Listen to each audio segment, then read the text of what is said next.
Veg momos ಮಾಡಲು ಮೊದಲಿಗೆ ಚಿಕ್ಕದಾಗಿ ಕ್ಯಾಬೇಜನ್ನ ಕಟ್ ಮಾಡಿ ಇಟ್ಕೋಬೇಕು. ಅದ್ರ ಜೊತೆ ಕ್ಯಾರೆಟ್ ಮತ್ತು ಕ್ಯಾಪ್ಸಿಕಮ್ ಮತ್ತು ಈರುಳ್ಳಿ, ಸ್ವಲ್ಪ ಕೊತ್ತಂಬರಿ. ಇವಾಗ ಶುಂಠಿ ಬೆಳ್ಳುಳ್ಳಿ ಪೇಸ್ಟ್ ಮಾಡ್ಕೊಳ್ಳೋಣ. ಶುಂಠಿ, ಬೆಳ್ಳುಳ್ಳಿ ಮತ್ತು ಮೆಣಸಿನ್ಕಾಯಿ, ಕೊತ್ತಂಬರಿ, ಸ್ವಲ್ಪ ಕರಿಬೇವು, ಸ್ವಲ್ಪ ನೀರು ಹಾಕಿಬಿಟ್ಟು ಗ್ರೈಂಡ್ ಮಾಡ್ಕೊಳ್ಳೋಣ. ಈ ಥರ ಪೇಸ್ಟ್ ಆಗಬೇಕು. ಈಗ ಕಾದಿರೋ ಎಣ್ಣೆಗೆ ಈರುಳ್ಳಿ, ಕಟ್ ಮಾಡಿ ಇಟ್ಕೊಂಡಿರೋ ಈರುಳ್ಳಿ ಚೆನ್ನಾಗಿ ಬಾಡಿಸ್ಬೇಕು.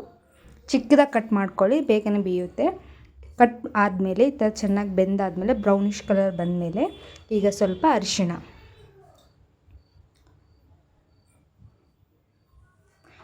ಹಾಕಿದ್ಮೇಲೆ ಈಗ ಸ್ವಲ್ಪ ನಾವು ಕ್ಯಾರೆಟ್ನ ತುರಿದಿಟ್ಕೊಂಡಿದ್ವಲ್ಲ, ಕ್ಯಾರೆಟ್ನ ಮಿಕ್ಸ್ ಮಾಡ್ಕೋಬೇಕು. ಚೆನ್ನಾಗಿ ಬಾಡಿಸಾದ್ಮೇಲೆ ಇವಾಗ ಕ್ಯಾಪ್ಸಿಕಮ್, ಆಗಲೇ ಕ್ಯಾಪ್ಸಿಕಮ್ ತೋರಿಸಲಿಲ್ಲ, ಈಗ ಅದನ್ನು ಕೂಡ ಆ್ಯಡ್ ಮಾಡ್ಕೊಂಡಿದ್ದೀನಿ. ಚೆನ್ನಾಗಿ ಇದನ್ನ ಬಾಡಿಸ್ಬೇಕು. ಬಾಡಿಸಾದ್ಮೇಲೆ ಆಗಲೇ ನಾವು ಶುಂಠಿ ಬೆಳ್ಳುಳ್ಳಿ ಪೇಸ್ಟ್ ಮಾಡ್ಕೊಂಡ್ವಲ್ಲ, ಆ ಪೇಸ್ಟ್ನ ಇದಕ್ಕೆ ಆ್ಯಡ್ ಮಾಡ್ಕೊಳ್ಳೋಣ. ಈಗ ಚಿಕ್ಕದಾಗಿ ಕಟ್ ಮಾಡಿ ಇಟ್ಕೊಂಡಿರೋ ಕ್ಯಾಬೇಜ್ನ ಮಿಕ್ಸ್ ಮಾಡಬೇಕು ಹಾಕ್ಬಿಟ್ಟು. ರುಚಿಗೆ ತಕ್ಕಷ್ಟು ಉಪ್ಪು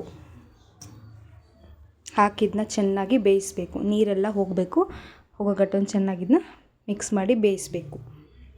ಬೇಯಿಸಿದ ನಂತರ ಬೇಯೋಷ್ಟರಲ್ಲಿ ಇವಾಗ ಮೈದಾ ಹಿಟ್ಟನ್ನ ಕಲಸಿಟ್ಕೊಬಿಡೋಣ. ಮೈದಾ ಹಿಟ್ಟಿಗೆ ಸ್ವಲ್ಪ ಉಪ್ಪು ಹಾಕ್ಬಿಟ್ಟು ಇದನ್ನ ಚಪಾತಿ ಹಿಟ್ಟಿನ ಅದಕ್ಕೆ ಮಾಡಿಬಿಟ್ಟು ಈಗ ಚಿಕ್ಕದಾಗಿ ಪುರಿ ಲಟ್ಟಿಸ್ತೀವಲ್ಲ ಆ ಥರ ರೌಂಡಾಗಿ ಲಟ್ಟಿಸ್ಕೋಬೇಕು.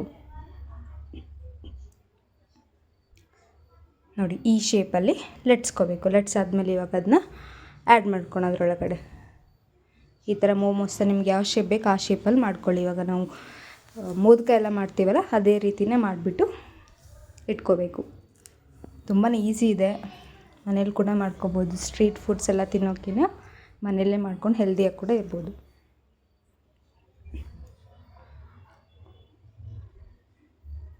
ನೋಡಿ, ನಮ್ಮ ಮನೆಗಾಗೋಷ್ಟು ಎಲ್ಲನೂ ನಾವಿಲ್ಲಿ ಮಾಡಿಟ್ಕೊಂಡಿದ್ದೀವಿ.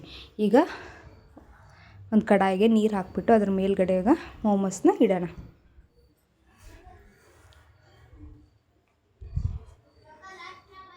ನಾವೀಗ ಸ್ಟೀಮ್ ಮಾಡ್ತಾ ಇರೋದು, ಸೊ ಅದಕ್ಕೆ ಕೆಳಗಡೆ ನೀರು ಹಾಕಿದ್ದೀವಿ. ಚೆನ್ನಾಗಿ ಇದು ಕುದ್ಬಿಟ್ಟು ಇದನ್ನ ಕ್ಲೋಸ್ ಮಾಡಿ ಇಡಬೇಕು. ಈಗ ನಾವು ಸಾಸ್ ಮಾಡ್ಕೊಳೋದಕ್ಕೆ ಅದಕ್ಕೆ ಚಟ್ನಿ.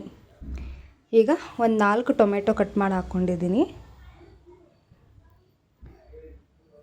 ಒಂದು 5 ಟೊಮೆಟೊ, ಸ್ವಲ್ಪ ಬೆಳ್ಳುಳ್ಳಿ ಮತ್ತು ಗುಂಟೂರು ಮೆಣಸಿನ್ಕಾಯಿನ ಆ್ಯಡ್ ಮಾಡ್ಕೊಂಡಿದ್ದೀನಿ. ಮತ್ತು ಬ್ಯಾಡಗಿ ಮೆಣಸಿನ್ಕಾಯಿ ಕೂಡ ಆ್ಯಡ್ ಮಾಡ್ಕೊಂಡಿದ್ದೀನಿ. ಕೆಂಪು ಮೆಣಸಿನ್ಕಾಯಿ ನಿಮ್ಗೆ ಇಷ್ಟ ಬಂದಿರೋ ಖಾರಕ್ಕೆ ತಕ್ಕಂಗೆ ಹಾಕ್ಕೊಂಡು ಚೆನ್ನಾಗಿ ಇದನ್ನ ಕುದಿಸ್ಬೇಕು. ಎಲ್ಲಿಗಟ್ಟ ಅಂದರೆ ಈ ಥರ ಸಿಪ್ಪೆ ಬರಬೇಕು, ಟೊಮೆಟೊ ಮೇಲಿರೋ ಸಿಪ್ಪೆ ಎಲ್ಲ ಬರಬೇಕು. ಪೂರ್ತಿ ಈ ಥರ ಪೀಲ್ ಮಾಡ್ಕೋಬೇಕು. ಪೀಲ್ ಮಾಡಿದ ನಂತರ ಇವಾಗ ಅದನ್ನ ಗ್ರೈಂಡರ್ ಮಾಡ್ಕೊಳ್ಳೋಣ.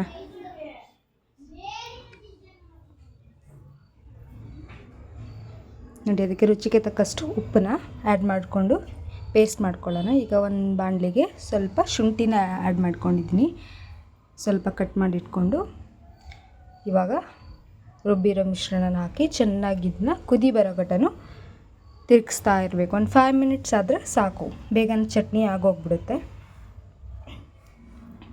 ಒಂದು ಕಡೆ ಮೋಮೋಸ್ ಕೂಡ ಬೇಯ್ತಾ ಇದೆ ನೋಡಿ, ಆಲ್ರೆಡಿ ಬೆಂದಾಗಿದೆ.